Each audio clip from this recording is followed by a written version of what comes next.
Welcome to news watch. ముందుగా బులెటిన్లోని headlines చూద్దాం. నారాయణఖేడ్లో road ప్రమాదం, లారీ బస్సు ఢీ, తప్పిన ప్రమాదం. హుజూర్నగర్ నియోజకవర్గ municipal employees and outsourcing workers union అధ్యక్షులుగా పల్లె క్రాంతికుమార్ నియామకం. వైఎస్ఆర్ పార్టీకి బిగ్ షాక్. తుని నియోజకవర్గంలో 50 కుటుంబాలు వైఎస్ఆర్ పార్టీని వీడి తెలుగుదేశం పార్టీలో చేరిక.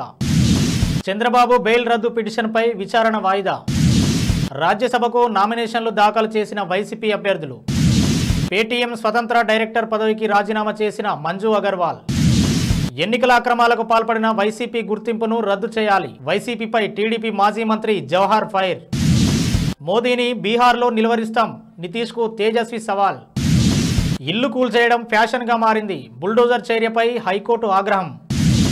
జగన్ ప్రభుత్వంపై వైసీపీ బీసీ వింగ్ అధ్యక్షుడు జంగా కృష్ణమూర్తి ఆగ్రహం.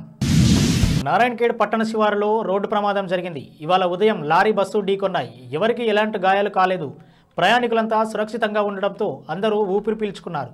ప్రమాదానికి కారణం రోడ్డు చిన్నగా ఉండడం, అతివేగమని తెలుస్తోంది. రాష్ట్ర INTUC general secretary, national organising secretary Eragani Naganna Goud గారి చేతుల మీదుగా హుజూర్నగర్ పట్టణానికి చెందిన పల్లె క్రాంతికుమార్ను జవహర్ నగర్ నియోజకవర్గ municipal outsourcing employees and workers union అధ్యక్షులుగా నియమించడం జరిగింది. ఈ సందర్భంగా క్రాంతికుమార్ మాట్లాడుతూ municipal contract outsourcing employees and వర్కర్స్కి ఎల్లప్పుడూ అండదండగా ఉంటూ న్యాయమైన డిమాండ్ల కొరకు శక్తివంచన లేకుండా కృషి చేస్తానని పేర్కొన్నారు. కాకినాడ జిల్లా తుని నియోజకవర్గంలో 50 కుటుంబాలు వైఎస్ఆర్ పార్టీని వీడి తెలుగుదేశం పార్టీలోకి జాయిన్ అయ్యారు. వారికి మాజీ మంత్రివర్యులు దాడి వీరభద్రరావు, రాష్ట్ర Telugu Desam party organising secretary Yanamala Krishnudu గారు కండువ కప్పి పార్టీలోకి ఆహ్వానించారు. స్కిల్ డెవలప్మెంట్ స్కామ్ కేసులో టీడీపీ అధినేత చంద్రబాబు నాయుడు హైకోర్టు ఇచ్చిన బెయిల్ను రద్దు చేయాలంటూ ఏపీ సిఐడి దాఖలు చేసిన పిటిషన్ ఇవాళ సుప్రీంకోర్టులో విచారణకు వచ్చింది. ఈ మేరకు జస్టిస్ బేలాం, ఎం త్రివేది, జస్టిస్ పంకజ్ మిట్టల్ ధర్మాసనం ఇరుపక్షాల వాదనలు విన్నది. అయితే ఈ కేసును తిరిగి ఫిబ్రవరి 26న విచారణ చేస్తామని తెలిపింది. కాగా స్కిల్ స్కామ్ కేసులో హైకోర్టు ఇచ్చిన బెయిల్ను రద్దు చేయాలంటూ ఏపీ ప్రభుత్వం సుప్రీంకోర్టులో పిటిషన్ దాఖలు చేసిన సంగతి తెలిసిందే. రాజ్యసభ ఎన్నికలకు వైసీపీ సభ్యులు ఇవాళ నామినేషన్లు దాఖలు చేశారు. ఈ మేరకు అసెంబ్లీ కార్యదర్శి గొల్ల బాబురావు, వైవి సుబ్బారెడ్డి, మేడా రఘునాథరెడ్డి, ఎన్నికల రిటర్నింగ్ అధికారి సంయుక్త కార్యదర్శి విజయరాజుకు తమ నామినేషన్లను దాఖలు చేశారు. అంతకుముందు వారిని సీఎం జగన్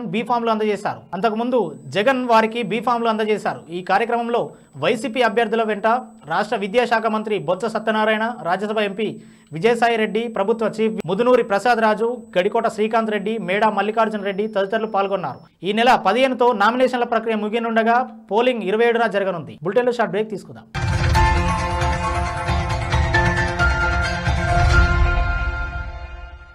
నమస్తే. ఈరోజు మీకోసం ఒక అద్భుతమైన ఆఫర్ని తెలియజేయడానికి మీ ముందుకు వచ్చేసాం. ప్రస్తుతం మార్కెట్లో ఒక కొత్త ఇల్లు కొనాలి అంటే మనం ఎన్నో రకాలుగా సెర్చ్ చేస్తూ ఉంటాం. ఎన్నో ఫీచర్స్ని మనం చూస్తూ ఉంటాం. అందుకే మా నుంచి ఈ ఆఫర్ మీకోసం. 45 లక్షలకే మీ సొంత ఇంటి కలని నెరవేర్చుకుందాం. ఈ బ్యూటిఫుల్ విజువల్స్ షాద్ నగర్ టౌన్ హైవేకి ఆనుకొని అండ్ మోస్ట్ పాపులర్ ల్యాబ్స్ కి ఆపోజిట్ లో ఈ వెంచర్ ఉంటుంది. ఎంట్రన్స్ ఏరియా చూశారు కదా ఎంత బ్యూటిఫుల్ గా ఉందో. స్పెక్ట్రా సిటీ ఇదొక గేటెడ్ కమ్యూనిటీ. 120 గజాల డబుల్ బెడ్రూమ్ హౌసెస్ ఇందులో కన్స్ట్రక్ట్ చేయబడి ఉన్నాయి. ప్రతిష్టాత్మక సంస్థ స్పెక్ట్రా సిటీ మీకు అందిస్తోంది డబుల్ బెడ్రూమ్ ఇండివిజువల్ హౌసెస్.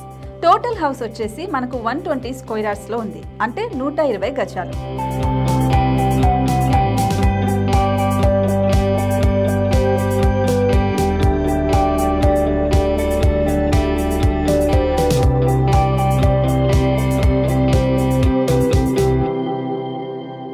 దేనికి ఆలస్యం, మన ఇంటిని చూసేద్దాం రండి. ఇక్కడ చూశారు కదా, మనకు ఎంట్రన్స్ లోనే హాల్ ఉంటుంది. హాల్ అనేది 15x16 ఇంచెస్ లో ఉంటుంది. ఇప్పుడు చూస్తున్నట్లయితే మాస్టర్ బెడ్రూమ్. ఈ మాస్టర్ బెడ్రూమ్ అనేది మనకు 12x10 ఇంచెస్ వస్తుంది. దీనికి అటాచ్డ్ బాత్రూమ్ కూడా ఉంటుంది. ఇప్పుడు చూస్తుంది సెకండ్ బెడ్రూమ్. ఇది కూడా 12x10 ఇంచెస్ వస్తుందండి. ఈ బెడ్రూమ్ కి నెక్స్ట్ మనం ఇప్పుడు కిచెన్ లోకి ఎంటర్ అయిపోతున్నాం. కిచెన్ అయితే ఈక్వల్ ఇంచెస్ లో ఉంది. 8.5x8.5 విస్తీర్ణంలో ఉంది. అండ్ ఈ వరండా టెర్రస్ పైకి దారి కూడా ఉంది.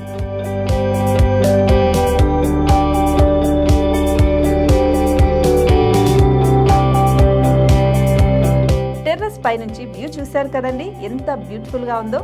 ఇలాంటి ప్రశాంతమైన వాతావరణం అనేది మనకు సిటీ నుంచి 38 కిలోమీటర్ల దూరంలోనే ఉంటుంది. ఇంకా వరండా అండ్ పార్కింగ్ ప్లేస్ అలాగే ఓపెన్ స్పేస్ తో కలుపుకొని మనకు 18 చదరపు గజాలు ఉంటుంది. ఓపెన్ స్పేస్ తో 102 చదరపు గజాల కన్స్ట్రక్షన్ తో ఈ ఇల్లు డిజైన్ చేయబడి ఉంది.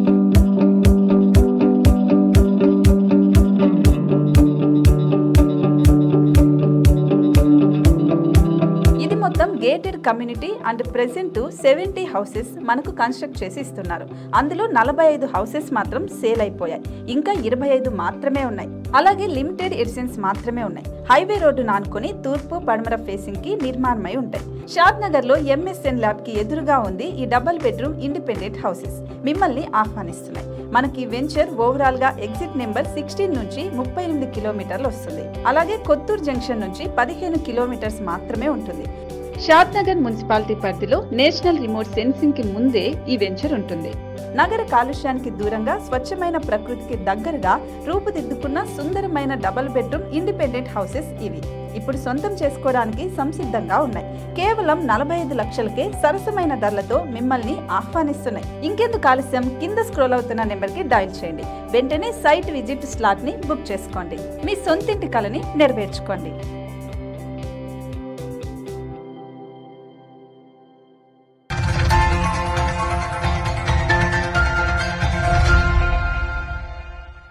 Welcome back. Paytm payments bank స్వతంత్ర డైరెక్టర్ బాధ్యతలకు మంజు అగర్వాల్ రాజీనామా చేశారు. కొద్ది రోజులుగా దీని గురించి కథనాలు వచ్చిన నేపథ్యంలో సోమవారం పేటీఎం మాతృ సంస్థ 197 కమ్యూనికేషన్ ఈ విషయాన్ని స్పష్టం చేసింది. ఫిబ్రవరి 1వ తేదీన వ్యక్తిగత కారణాలతో మంజు అగర్వాల్ సంస్థను వీడినట్టు ధృవీకరించింది. భారతీయ రిజర్వ్ బ్యాంక్ ఆఫ్ ఇండియా ఆంక్షల కారణంగానే ఆయన తన బాధ్యతల నుంచి తప్పుకుంటున్నట్టు పరిశ్రమ వర్గాలు భావిస్తున్నాయి. మంజు అగర్వాల్ పదవి నుంచి తప్పుకున్నప్పటికీ కంపెనీ కార్యకలాపాలు, వ్యాపారంపై ఎలాంటి ప్రభావం ఉండదని పేటీఎం ఓ ప్రకటనలో పేర్కొన్నది. ఇక ప్రస్తుత ప్రతికూల పరిణామాల మధ్య నియంత్రణపరమైన విషయాలు, నిబంధనలను అమలు చేసేందుకు పేటీఎం ఓ అడ్వైజరీ కమిటీని ఏర్పాటు చేస్తామని ప్రకటించింది. తిరుపతి లోక్సభ ఉప ఎన్నికల అక్రమాలకు కారణమైన వైసీపీ గుర్తింపును రద్దు చేయాలని మాజీ మంత్రి జవహర్ అన్నారు.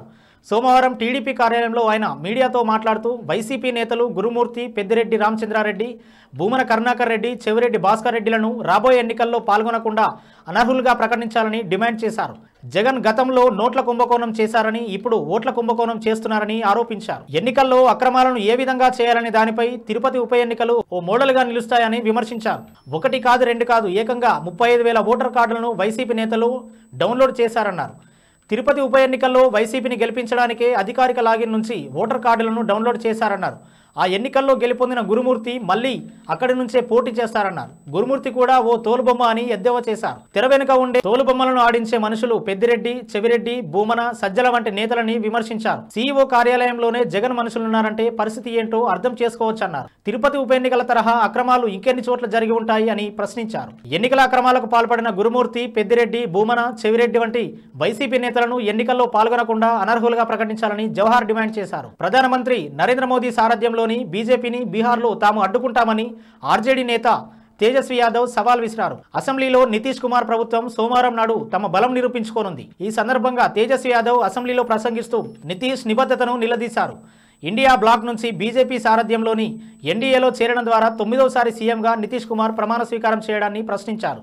ఒకే టర్మ్లో 3 సార్లు సీఎంగా ప్రమాణ స్వీకారం చేసిన రికార్డు ఆయనకే దక్కుతుందంటూ విసురులు విసిరారు. మరోసారి ఆయన పార్టీ మారడానే గ్యారంటీ ప్రధానమంత్రి ఇస్తారా అని ప్రశ్నించారు. క్రిమినల్ కేసుల్లో నిందితులపై బుల్డోజర్ చర్యలు తీసుకోవడాన్ని మధ్యప్రదేశ్ హైకోర్టు తప్పుపట్టింది. అధికారులు సరైన విధానం అనుసరించకుండా ఇళ్లను కూల్చివేయడం ఇప్పుడు ఫ్యాషన్ గా మారిందని ఆగ్రహం వ్యక్తం చేసింది. రాహుల్ లాంగ్రీ ఇంటి కూల్చివేతకు సంబంధించిన కేసులో హైకోర్టు ఈ వ్యాఖ్యలు చేసింది.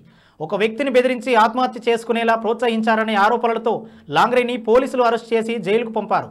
ఈ క్రమంలో స్థానిక అధికారులు అతని 2 అంతస్తుల భవనాన్ని కూల్చివేశారు. ఈ ఘటనపై లాంగ్రీ భార్య రాధా కోర్టును ఆశ్రయించింది. నోటీసులు ఇచ్చారని, కానీ వాటి గురించి వివరించేందుకు సమయం ఇవ్వలేదని పిటిషన్లో పేర్కొన్నారు. తమ వాదనను వినకుండా ఇంటిని కూల్చివేశారని తెలిపారు. తాము కట్టుకున్న ఆ ఇల్లు చట్టవిరుద్ధం కాదని హౌసింగ్ బోర్డులో రిజిస్టర్ అయిందని పేర్కొన్నారు. అంతేకాకుండా బ్యాంకు రుణం తీసుకున్నామని పిటిషన్లో వివరించారు. ఈ కేసుపై విచారించిన జస్టిస్ వివేక్ రుషియా నేతృత్వంలోని ధర్మాసనం కూల్చివేత చట్టవిరుద్ధమని తీర్పు ఇచ్చింది. రాధా లాంగ్రీతో పాటు ఆమె అత్తగారికి ₹1,00,000 అందించాలని ఆదేశించింది. కూల్చివేతలకు పాల్పడిన అధికారులపై చర్యలు తీసుకోవాలని స్పష్టం చేసింది. స్థానిక పరిపాలన, స్థానిక సంస్థలు న్యాయ సూత్రాలు పాటించకుండా ప్రొసీడింగ్లు రూపొందించి ఏ ఇంటినైనా కూల్చివేసి వార్తాపత్రికలో ప్రచురించడం ఇప్పుడు ఫ్యాషన్ గా మారిందని ఆగ్రహం వ్యక్తం చేసింది. వైసీపీలో బీసీలు తీవ్ర అణచివేతకు గురవుతున్నారని వైసీపీ బీసీ వింగ్ అధ్యక్షుడు జంగా కృష్ణమూర్తి ఆగ్రహం వ్యక్తం చేశారు. వైసీపీ పెట్టక ముందు నుంచి కాంగ్రెస్ పార్టీలో ఉన్నానని, జగన్ ను సీఎం చేసే వరకు అహర్నిశలు కష్టపడ్డానని, జగన్ గెలుపులో నేను కూడా భాగస్వామ్యం అయ్యానన్నారు. రాష్ట్ర పరిస్థితిని చూస్తే జగన్ రెడ్డి ఒంటెత్తు పోగడా స్పష్టంగా అర్థమవుతుందని,